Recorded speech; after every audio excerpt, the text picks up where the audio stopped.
Thanks for tuning into our seller interview series. Up today, we've got a SaaS business in the services niche that is popular with Amazon FBA business owners. Created in March 2016, this business makes $8,514 per month in net profit, and the listing number for this site is 40662. Now, we do these interviews to give potential buyers more information about both the seller and the sites they're looking to purchase.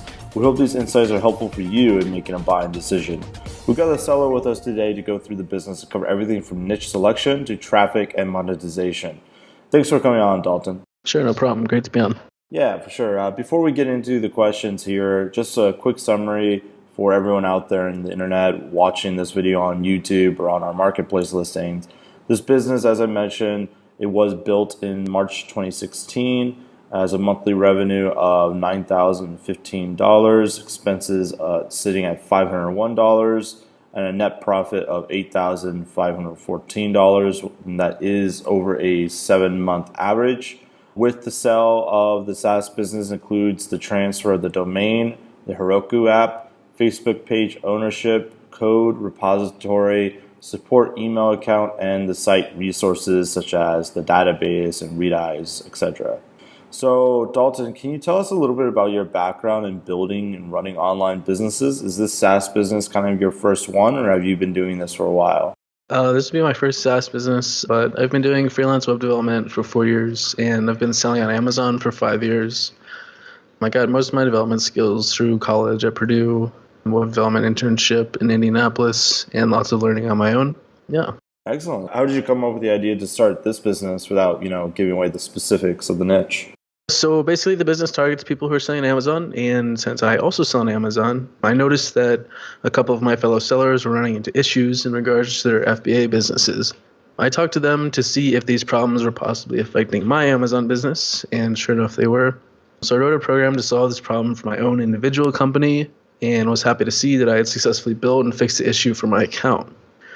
However, after seeing how much of a full tool for this was actually needed in the FBA selling community for everyone and how powerful it could be, I turned it into a publicly available and profitable website solution. Awesome. And for people who are new to online business, or at least new to SaaS, could you just briefly explain how the business makes money? Sure. So basically, an Amazon seller will come to the application and they'll use the application, and depending the size, how much they sell, things like that, they're basically billed a certain amount. They pay this amount, and the website in turn delivers them information that will help their business earn more money. Now, SaaS businesses, yours is definitely included in this, have great recurring income often. So why are you selling the business? Why not keep it and grow it? Basically, biggest reasons for selling is I don't really know how to do SEO. All of my business so far has been from word of mouth. I feel like with the business, I'm kind of currently wearing enough hats, so to speak, being responsible for the development, maintenance, and customer support side of the site, that I just don't have enough time to invest in learning SEO tactics and actually figuring out ways to get new customers at a more normal rate, sustaining.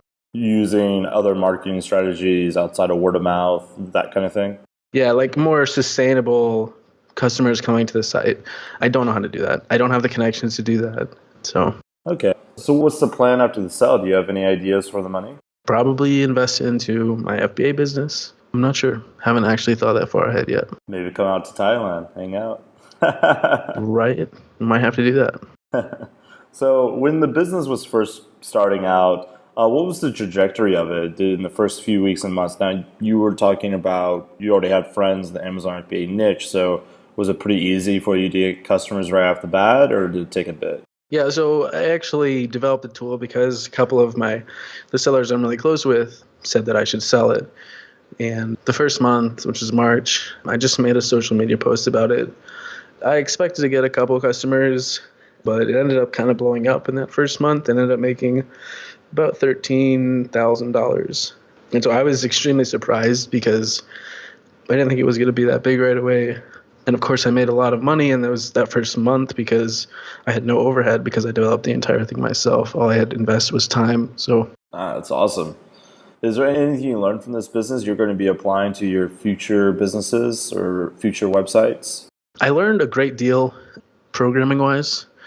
I don't want to bore everyone with the things I learned, but It was cool actually starting a site from start to finish, handling every aspect, handling payments, customer support.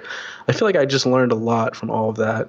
And if I do another site like this, or I get another freelance job where I need to be more responsible for kind of everything, I feel like I'll be much more prepared for it now. Definitely a huge resume booster.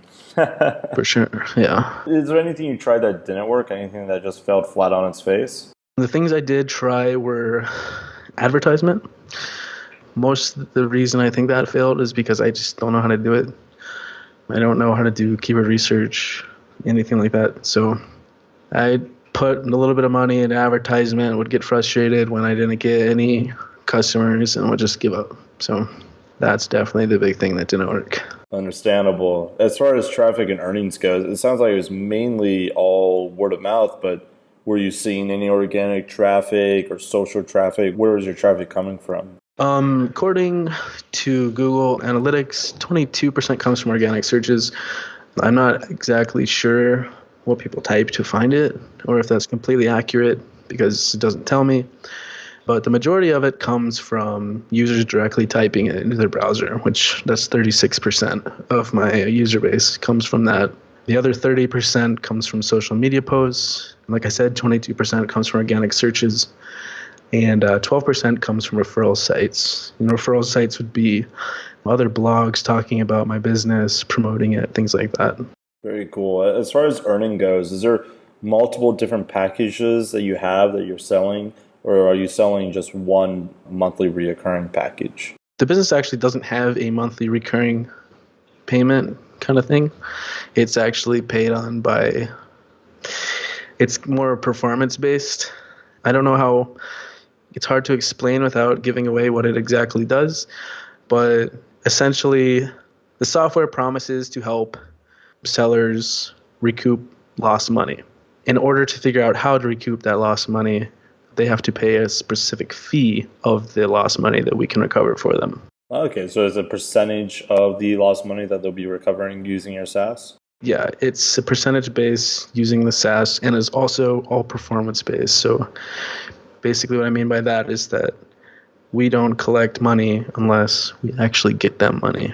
So That's very nice. yeah. So I guess that explains that you don't really have a churn rate then, right? Because your customers are using this like one-off for their business, or do they have to come back and use it again at some certain point? So what ends up happening is the first time you acquire a new customer onto this website, that's when you're going to make the most money. However, people will come back. They can use this tool. I recommend people coming back to use it every 3 months. So you will get recurring business as well. It won't be as big payments, but it's still recurring business. And some of these clients are pretty huge, so it does actually become a pretty nice amount of money. All right, cool. How stable are the earnings? You mentioned before your first month was about $13,000, and now you're sitting just shy of $10,000 a month. Have you found that earnings are fairly stable, or do they fluctuate quite wildly? The earnings fluctuate quite wildly, and I'll go ahead and go into the reasons on why that is. Essentially, I have done zero advertisement for this site. The only reason that my site has generated any income at all is because of one social media post I made and a bunch of other social media posts that happy customers have made, sharing it with other sellers. So it just kind of goes around like that. So there's been months where just not many people are talking about it. And then there's been months like August where I had a huge social media post go out and we almost cleared $18,000 in net income in that month. So it really depends. And that's where I'm saying if someone knows how to do the SEO and someone knows how to get in front of a lot of FBA sellers, this business would be perfect for them. Yeah, for sure. How much content's on the site? Are you adding any kind of content at all, or are you just kind of keeping the site static? There's no content. I do not have a blog. The only thing the site has is a homepage. And then, of course, there's a dashboard with all the tools that people are going to be able to use. So, yeah, there's no content. Nice. As far as opportunities go, let's pretend that you wanted to keep the business, you want to keep it growing. What would you do that would be the least risky path for you to grow this business? What would you focus on? First off, I would fix the SEO because SEO has not been done at all. Get it ranking for some basic keywords. I think a blog probably needs to be made, as there's not one currently with the site, because I think you could get a lot of traffic just talking about the tool itself and its own page, or explaining what the tool does and linking other sellers to it. I think paid advertisement is also an option, which, like I'd mentioned earlier, I just have not had very much success with that. But for every sign up the site gets, you can expect to earn a net income of about $63. So a lot can be spent on customer acquisition at the end of the day. Nice. Yeah, that's a pretty good profit margin for sure. What would you do if you were incredibly risky and wanted to grow the business as quickly as possible, just threw caution to the wind? I would reach out to any of the big players in the FBA community who are either running podcasts or they have private groups, or anyone that's doing, any kind of like private Facebook group where everyone's talking about tools and they're talking about how their businesses are going. You'd want to get the tool in there, whether it's working a deal out with the owner of that Facebook page or that community or whatever, but getting it into the face of people that actually matter. And that would be probably the number one way to do that. Yeah, for sure. Leveraging those kind of partnerships are huge. It's similar to what we do when we do guest posts, to targeted blogs that have sellers in a certain business model or niche or something along those lines. So yeah, that's a great strategy. As far as risks do go, what do you think the biggest risk for this software is? I think the risks are pretty minimal, but the biggest risk is definitely if you don't know how to grow the site and figure out how to get more Amazon sellers or get this tool in front of more Amazon sellers. If there's no plan for that, then I think that it's risky. But that being said, I've acquired all of my paying business from social media and word of mouth. So I just feel like if someone can figure out how to actually target people correctly, it'll just grow exponentially. As far as, let's say a good marketer comes along and buys this business, but he knows nothing about development and nothing about coding and how to make the SaaS, like that product, to actually work. What would you suggest for a buyer like that to have someone on their team that does understand? What would you suggest for them to do? You definitely would need to have a developer that's coding in Python and Django if you want to make changes to the site. As far as the other stuff, running the day-to-day tasks, I've already made it simple for myself to manage all those things, so it would be simple for the person that purchases the site to do the day-to-day tasks as well. It's pretty hands-off, yeah. Speaking of the day-to-day tasks, can you describe what are you doing right now to maintain the business? Are you doing like a weekly checklist of things or maybe a monthly checklist? What exactly is the work involved? In the first 5 months, I spent a decent amount of time on development. Well, really the first 4 months, but the past 3 months, the site's been fine. I haven't really had to make any new updates to it. So really my day-to-day tasks include just talking and replying to customers, settling their bills if they are miscalculated. All of that stuff can be figured out through the admin dashboard that I've written. The only other thing that I end up doing and spending a small amount of time on is whenever I have larger clients, sometimes they want me to write a contract with them, provide the information up front, and then I bill them afterwards. So that can take some time as well. But as far as workload is concerned, I probably spend 2 to 4 hours a week doing customer service. Excellent. As far as the buyer is concerned, would you be willing to sign a non-compete for a buyer that does purchase the SaaS business? Absolutely.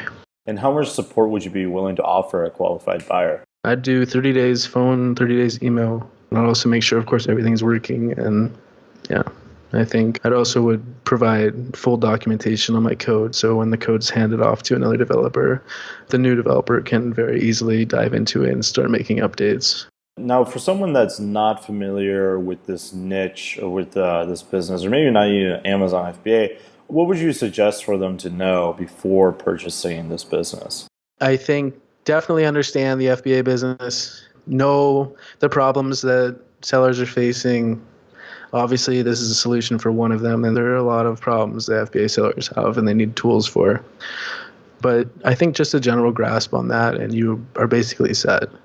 There's not much else that would come up when you're talking to a customer. So Excellent. Now, obviously, the best case scenario here for us and for you is for someone to come in and buy this business upfront for 100% of the listing price. Would you at all be open to a split or earn out? Say someone says, hey, look, here's 70% upfront, and I'll give you 30% on closing. I've hit these certain training goals or earn out of some sort. Would that be at all something you'd be open to? Yeah, I'm open to more things than just the cash. I'm not exactly sure exactly what I'm open to, but I would make that decision when I heard the offer. Cool. Yeah. So individual, personalized basis to basis. Yeah, it sounds good. Before I ask you my final question, Dalton, just to give a quick summary of the business again for everyone out there listening in. The business was built in March 2016, has a monthly revenue of $9,015, expenses of $501, and a net profit of $8,514. And that is at a 7-month average.